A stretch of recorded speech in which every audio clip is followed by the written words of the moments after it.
All right. Well, greetings, everyone. My name is Brian Watson, and I do communications for the Southern Eye Institute. And today, our special guest is a two-time, I guess, missionary, or went on mission twice to Serabu, Father Ben Bradshaw. And I've got some pictures from some of his mission trips, and we're going to let Father Ben introduce himself and let him kind of share some of his close moments or fond moments of Serabu. Father Ben, all you. Right on. Well, thank you. Thank you so much for having me. It was, it's pretty fantastic for me just to have the opportunity to go. I mean, I'm a pastor of St. Michael's Church here in Memphis, Tennessee, and it's truthfully every time when I'm able to take a mission trip, I try to get our parish, fully involved as well. In other words, I try to make it a group event for their community rather than simply like a Father Ben event or something, right? Because it's good for everybody to remember that the church includes people from every part of the globe, and certainly from the standpoint of Catholicism, we are in every part of the globe. A 1.3 billion little family of ourselves.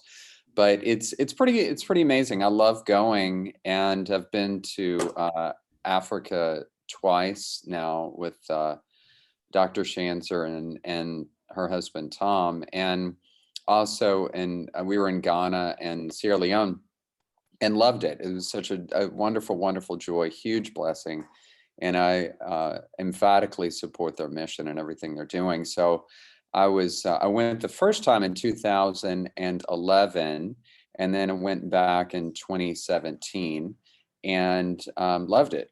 I mean, it was just such a wonderful experience, and enough to where it's kind of sad when one has to leave because you get very close with these people. But I loved it. It was such a joy. I was going to do a little show and tell some of the pictures from mission, but is there any? I mean, what makes this experience just kind of separate from other experiences in your mind? Is there any particular stories that come to mind, or any real close? Is there a particular patient or person that you'll never forget? Anything like that come to mind? Yeah, there really are. I mean, there's a lot, frankly, but I think one of the things that for me that was just very heartwarming in many levels, honestly, was getting to know some of the people at the clinic as I was walking around, sometimes hearing in the Catholic Church what we call the sacrament of reconciliation, but really just talking to people. And there was a few times that they would be talking, and then they would be speaking in Mende language. Of course, I do not speak Mende, but I was too shy to tell them that I didn't speak it, and I didn't want to interrupt them. So I would just kind of let them get it out, and then I would pray with them and ask God to be with them. But it was many times I would be talking to, say, elderly people that had walked to the clinic from other countries. I mean, it's essentially impossible for most Americans to understand. It would be like us here in Memphis walking to Dallas, Texas, or walking to Oklahoma City or something for an eye treatment. So they would leave several months ahead of time. And these are not young people. These are elderly people, nor do they have hotels to stay in or money or, a game plan, really. They would just sleep on the side of the road. Yeah. And some of this is very rugged territory. So in other words, it's such a foreign reality to what many people in this country are accustomed to or would expect. And yet they would not expect anything different. And I just say that because for me, it was very, very telling as to how important this was, especially if it was, say, a mother who's bringing their child to be operated on, right? And which is very, very common with cataracts. And I am so clueless when it comes to eye surgery and and eye care, but I learned a little bit when I was there. And but I think for me, to answer your question, yeah, it was one of the most moving things was getting to know the families and what they had come through to get to their appointment on time. It was incredible. I've got a couple little, you mentioned a different language. I'm going to share a picture with you here and see if this might be someone that spoke in that other language. Does this ring a bell? Oh yeah, yes, yes. It was yes, definitely. So some of these people, of course, were they would speak Creole or Mende and or a variation therein. And so if you look at the lines in back, some of those people were lined up to go to confession. And you know, many of them were of different faiths, but they wanted to tell God that they were sorry or ask for prayers, right? Which was such an amazing witness for me. And it is pretty incredible because they again, many of these people you can see when they're sandals in sandals walking from another country. I mean, and it, but I have very, very fond memories there. And they say that what St. Paul refers to is the eyes of the heart, the eyes of the heart that your heart opens when you when you spend time with these people. And yeah, it's a beautiful memory.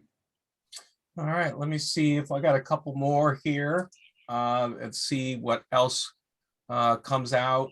Looks like we have one here. Yeah. Yeah, yeah, you can tell it's interesting, you know, if you look around, I think we were joking going into mass that I don't think there's one strand of hair among any of those priests. And every one of us is bald. And so but we oh my gosh, it was just such a beautiful, beautiful experience. So that's in the church there in the Catholic Church there in Serabu, which is right next to the clinic and also right next to the mosque.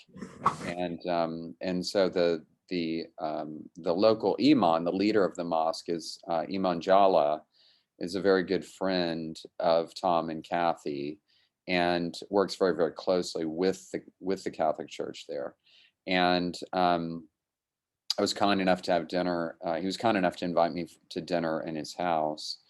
And but the Father Jabati, who's there in the picture, and Father Matthew, who's there in the picture, both of whom, of course, are from Sierra Leone, and just such a beautiful, beautiful time. They were kind enough to help me, as you know, during Mass in America, they will bring up bread and wine during the Mass, and during Mass in Serabu, I think they were bringing up a chicken, a live chicken. So this is an experience I was certainly not used to, even though I used to be a chef. And so they were kind enough to kind of walk me through it. And but it was a joy. That's awesome. Let's see what else we have up here in the share world. That just catching my eye. This looks like the team. Looks like a team you were with. It was that the first Uh-huh. trip or that's the second trip, was it? So yes, this is the second trip. And yeah, that would have been, that's in 2017. And so we had such a great crew on that trip. In fact, I was talking to a couple people from that trip this week. And you know, and it's interesting when we get the groups together, often, you know, you may or may not know some of them, but by the time everybody leaves, you feel like that you are just kindred souls. And you've, because you've prayed together, you've worked together, you sweat together. You know, you're walking around the town together, you're eating together. And so you get very, very close with these people, very, very close. And so it's one of those things, I think, for me, uh, I learned so much from these people. I just learned so much from some of the other pilgrims or workers or people that had come to volunteer their time, because they have a lot of them, you know, they take 2 weeks off to come, which is a huge block of time for anyone that's working, to take 2 weeks out of your work. Right. And so, but they come because they love coming. You know, they love being with the people, and it's great. They teach me too. I mean, light years more than ever taught them. Mm. Yeah, I'm going to be on the left side. I'm going to be Claire and Shepherd are on my list among many to get the gifts they receive from Serabu. Oh, good. Let's see if there's anything else, Padre, that just like, oh, I've got to know the story. And I really appreciate your time and sharing some of the gifts you received from Serabu. Well, this looks like a motley crew. Why don't we finish off here? That's great. That's great. Yeah, it's I love that's Father Matthew in the middle, and that's Father Jabati on the left side, and wonderful, wonderful priests. It's incredible, you know, the joy that these guys have. I mean, in and really to talk to them and to spend time with them. It was such a wonderful learning experience for me. I miss them, frankly. I miss being with them, and they were kind enough to let me stay with them. And I met Father Jabati years before this picture was taken, but it was so good. He immediately just invited me back in and said, you know, come stay with us and eat with us and spend time with us.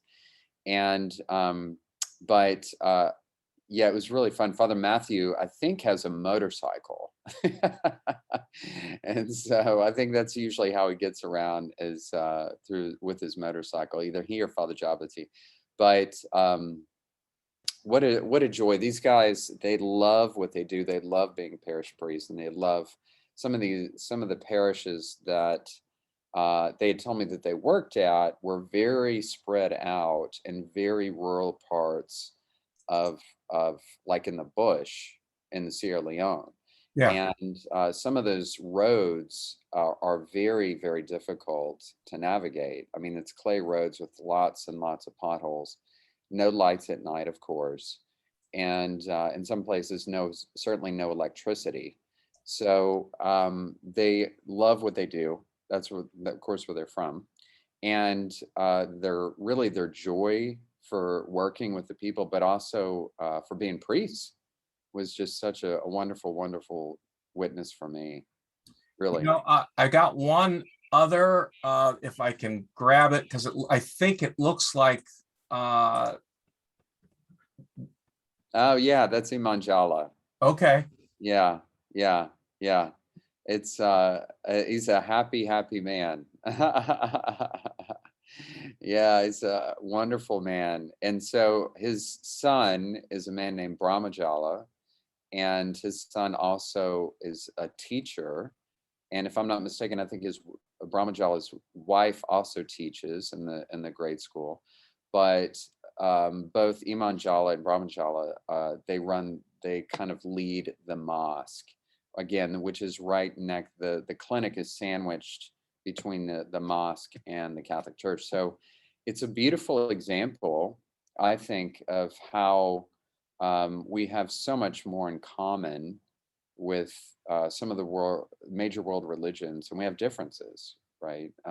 And people often only see the differences because they only see American media that tends to accentuate differences rather than similarities. And that's very unfortunate, because from the Catholic doctrine standpoint, that's one of the things we've always emphasized is are the things that we disagree on, sure, but we always have more that we agree on with most of the world religions, including Islam and Judaism, right, and Buddhism and such. And so it was such a wonderful joy to have time with him, and he was kind enough to invite me to come and speak to the mosque there, along with other priests that have come, such as Father Bruce Neely and Father David Knight. And we've all kind of, they've been kind enough to have us. I had no idea what to say. I was so clueless. Hmm. And I'll be honest, I was pretty nervous because I didn't know what to say, but I thought, well, I'm sure they're patient with the silly American, but, and they were. And at the end of the talk, everybody in the mosque came up and gave me a big hug and a kiss on the cheek. And I thought, my heavens, I've never had that happen in my church. And so, but it was such a joy, such a joy. Well, thank you so much. I guess my question is, do you see yourself going back again? And what would you say to anyone that's thinking about going? I would very much welcome the opportunity to go back again. I think for me, it's as I was saying, it's more for me. I always try to involve the parish in those trips, so it's not just say Father Ben taking a trip, but what it does is it raises awareness within the parish of the church and the world is bigger than just our city and our parish, right? And so, Right. for instance, pre-COVID, we had a group of 15 people that was planning on going to El Salvador. And that's one of the reasons we would do those types of things, is to raise awareness. Okay, it's fine to send money and it's fine to write a check. And those are very good things because we all need that. But we also need to have an awareness of, take a group physically to go there. And for me, that's something that's very important, not only for myself, but for the parish. So yeah, I definitely would want to go back. And God willing, that would happen sometime in the next couple of years, I hope. I have a question, just because the church, the members of the church that went with you, did their relationship, I mean, were they different when they got back? Were they more active in the church? Were they more grateful? Could you see differences to pre-Serabu and post-Serabu with the ones that went on mission with you? Very much so. I mean, very much so. And you're different too, right? I mean, it changes one's perspective completely on life. And certainly when one, as a priest, it changes your perspective on your faith and how vast Catholicism and Christianity is, and how it impacts every part of the globe. And you see God working in these people's lives. So what happens is you really are changed. It's kind of like a spiritual retreat. In that sense, but to some degree, I'll be honest with you, it really is not unlike hard work, and by that I mean you're working physically, but also you're with these people emotionally and spiritually, and so you come back and sometimes kind of tired and pooped, but you're invigorated too. Right. And so, yeah, to answer your question, no question, there is a change, and you feel forever connected with these people. I mean, forever connected. It's a tight knit bond in some ways. Yeah. Well, awesome. I thank you so much for sharing the gifts you received from Serabu, and we look forward to the potential return for you some year. Mm-hmm. I hope so, God willing. All right. Thank you so much, Father. And we're going to share this with everyone. So you might encounter a question or two from some of your own parishioners at St. Michael. So I love it. All right. Thanks again. Have a great. Thank you so much, Brian. God bless. Thank you so much. Thanks. Take Bye. care.